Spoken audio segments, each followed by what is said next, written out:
From the New York Times, it's The Headlines. I'm Tracy Mumford. Today's Friday, May 8th. Here's what we're covering.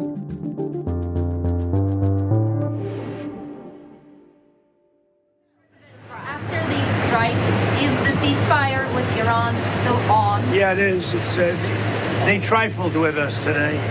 We blew them away. They trifled. I call that a trifle.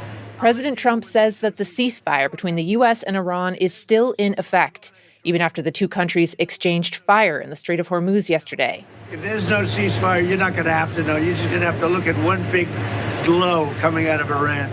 The president followed his comments up with the threat of more attacks, saying Iran, quote, better sign their agreement fast. He was referring to a new deal that's on the table. It's a proposal from the U.S. that would reopen the Strait of Hormuz and end fighting for 30 days, while the countries work toward a more comprehensive long-term agreement. They want to sign it. I will tell you.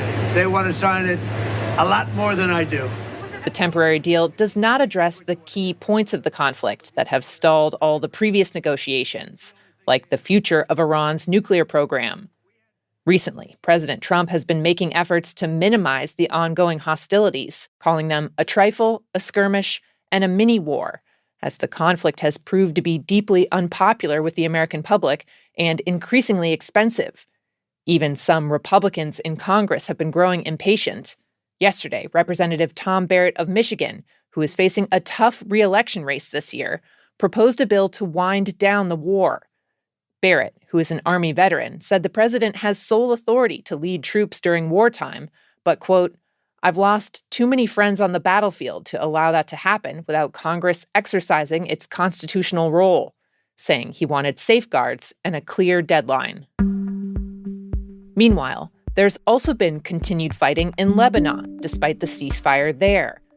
The agreement has curbed the violence somewhat, but Israel and Hezbollah have been exchanging daily attacks in the southern part of the country. And this week, Israel launched an airstrike in the suburbs of Beirut. It hit an apartment building in a densely populated area where Hezbollah holds sway. The Israeli military said it was targeting and killed a commander of the Iran-backed militia. But the attack risked further destabilizing the already shaky temporary truce. The Trump administration is watching closely, as renewed fighting there could complicate any U.S. agreement with Iran, which has insisted that Israeli strikes in Lebanon end.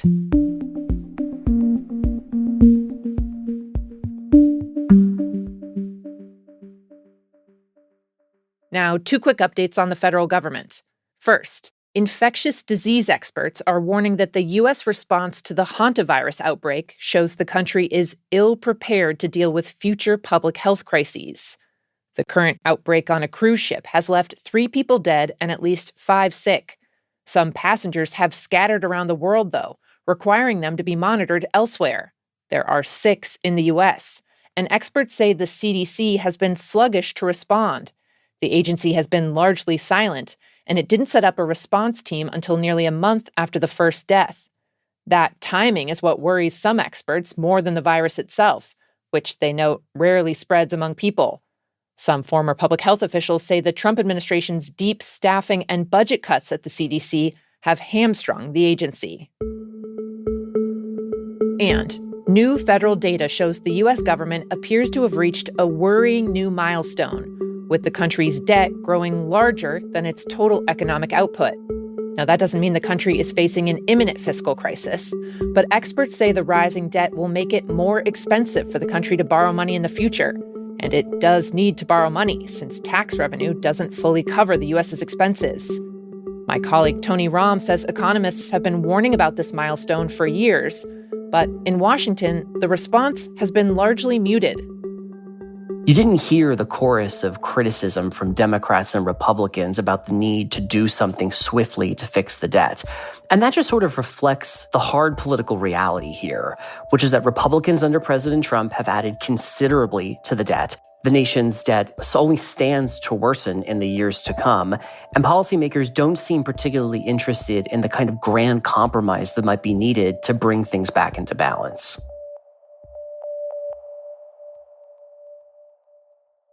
It's now been 4 months since U.S. special forces swept into Venezuela in the middle of the night and seized the country's president, Nicolas Maduro. Since then, there's been a flood of questions about the country's future. What will happen politically, economically, with a lot of forces jockeying for power and influence. And oddly, one place to see that playing out is a Marriott hotel in Caracas.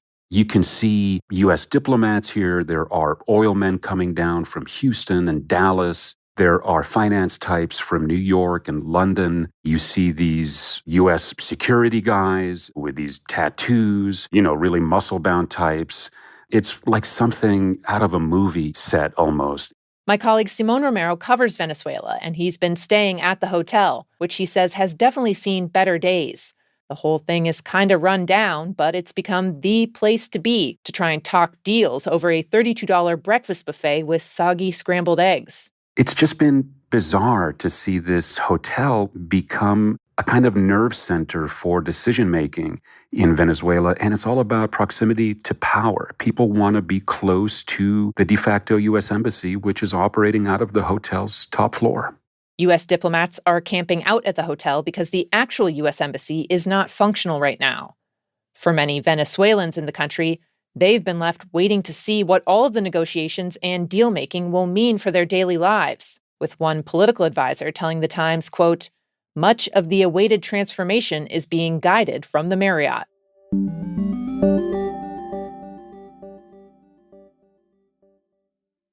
And finally, the Pulitzer Prizes were announced this week, and the fiction prize went to the novel Angel Down by Daniel Kraus. It's about a soldier in World War I who encounters an angel knocked down on the battlefield, stuck in barbed wire. It blends history, magical realism, science fiction, and the whole book is written as a single sentence. One sentence, almost 300 pages.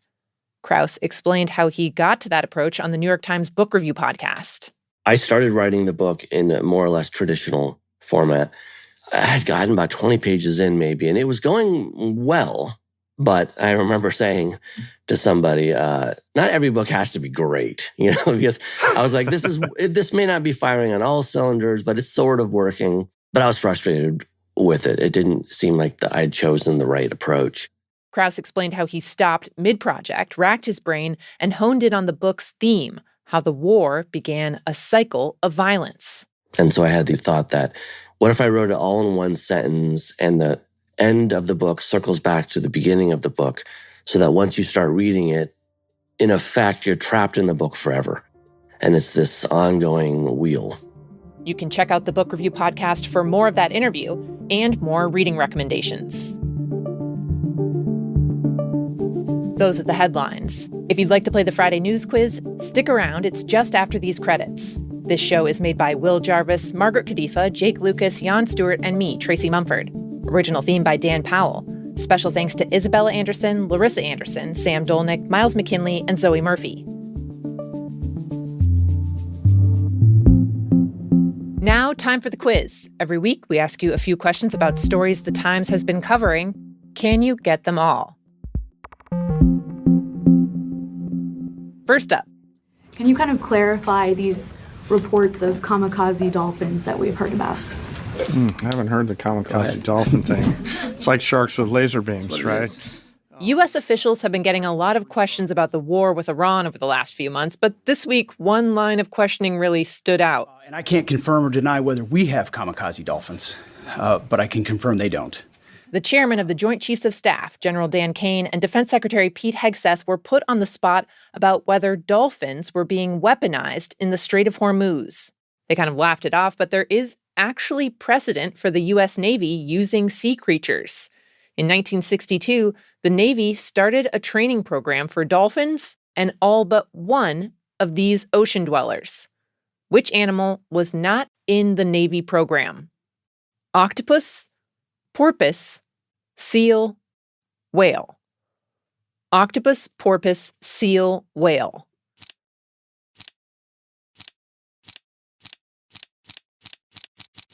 The answer? Octopus. While the animal is exceptionally intelligent, as far as we know, they have yet to be recruited. Dolphins, though, were sent to the Persian Gulf back in the 1980s to help with underwater surveillance. Next question. So, It turns out that customer service snafus hit all of us, even if you're famous and powerful. He calls his bank to change his phone number, and I think his address. Recently, a man giving a speech in the Chicago area shared a story about how a good friend of his, who is definitely famous, but not by his birth name, hit a dead end trying to update his address on record at the bank. And he said, "Oh, I'm sorry, sir. It says here you have to come in person." And he said, "Well, that's not gonna. I'm not gonna be able to do that." The clip has been going viral thanks to the big reveal, which we have dinged out here. Would it matter to you if I told you She hung up on him. Your question, who got hung up on?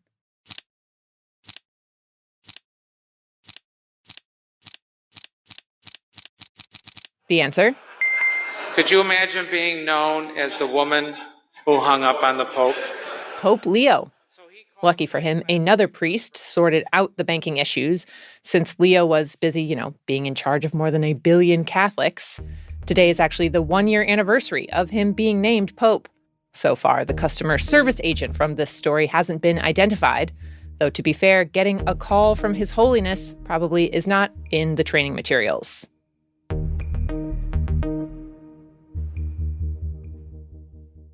And last question. The top movie at the box office this past week was The Devil Wears Prada 2, a sequel that came storming in 20 years after the original. By all means, move at a glacial pace. You know how that thrills me. So, in honor of long, long-awaited sequels, can you guess these franchises that waited even longer to put out the second film? We're not going to make it easy. We're going to do a little wordplay puzzling here.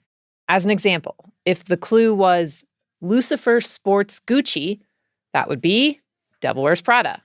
Get it? First one.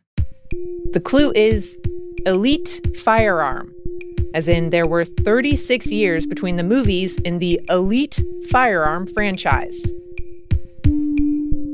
That is... I feel the need for speed. Top Gun. Next, the clue is Knife Jogger. There were 35 years between the original and the sequel for Knife Jogger. That is... I've seen things you people wouldn't believe. Blade Runner. And last one, Insect Liquid. Another 3+ decades passed between the first and the second movie for Insect Liquid. The answer? It's showtime. Beetlejuice, Beetlejuice, Beetlejuice. As for why studios keep going back to the well even decades and decades later, it seems audiences have an insatiable appetite for sequels. Not only is Devil Wears Prada 2 doing well, but 9 of the 10 top-grossing films in North America in 2024 were sequels.